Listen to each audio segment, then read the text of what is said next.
this fantastic bottle of wine? Well, these are special. This is one of the special wines of what we have and what Mike and Claudia created at Pyramid Valley. So let me tell you a little bit about the property. The property is probably the highest elevation vineyard in New Zealand. It is at about 1,100 feet elevation.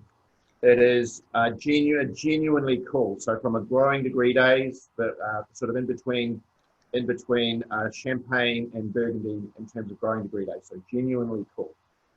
But it has UV light, remember, and the UV light makes up for that difference in amount of heat during the season.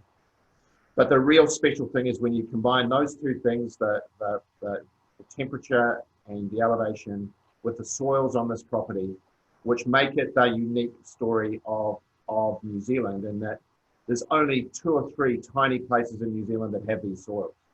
It's the only part of the country where the topsoil of the soils has been formed on an interaction between the windblown soils and the limestone. So the limestone's played a part in the formation of the soils. So you've got the limestone that is the proper limestone that you find in Burgundy. It has clay, which you don't see in a lot of parts of New Zealand because the soils are so young. These soils are a little older. So this combination of these genuine limestone clay soils, high elevation, cool climate, and you just end up in a place that's very special for Chardonnay and Pinot. So when this property was planted, it was planted to 4 different parcels of vineyard. 2 parcels of Chardonnay, Lion's Tooth and Field of Fire, they were called, and then 2 parcels of Pinot Noir, Angel Flower, and this wine called Earth Smoke.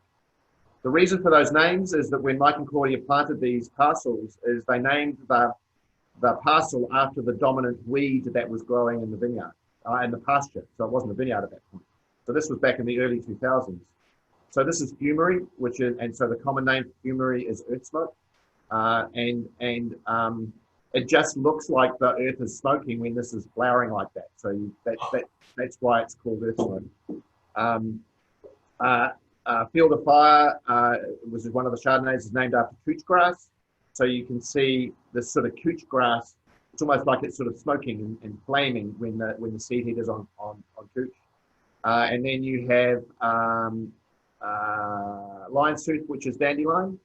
So the dandelion plant, so that there's just dandelions growing everywhere in that part of the vineyard. And Angel Flower is valerian, which is really interesting, and that it's also part of the biodynamic preparations, which is really interesting. The cool thing about these wines is the names relate to the wine. So when you smell this, you smell earth, you smell smoke, you smell bark. You don't smell fruit, really. And it's really, whereas if you taste Angel Flower, it smells floral. Now, I don't know whether it's just the mind playing tricks on you, but it's definitely real from what I see. So Mike planted these vineyards in the early 2000s to about 11,000 vines a hectare, so really narrow, high density. Winemaking wise, they've been fermented in small stainless steel, untemperature controlled tanks. He wouldn't plunge. They were so small that he could mix them with his hand. And basically, the art in these very cool climate Pinot vineyards is not to extract too much tannin, because all of the characteristics in this wine are savory. It's all about the savoriness of Pinot Noir. And the color of the wine is deliberately moderate, because if you over extract these grapes in cool climates, you end up with some bitterness coming out of the tannins and seeds, which loses all the charm for the property. So it is the ultimate of low input winemaking, but it is an absolute expression of this incredible cool climate vineyard with these amazing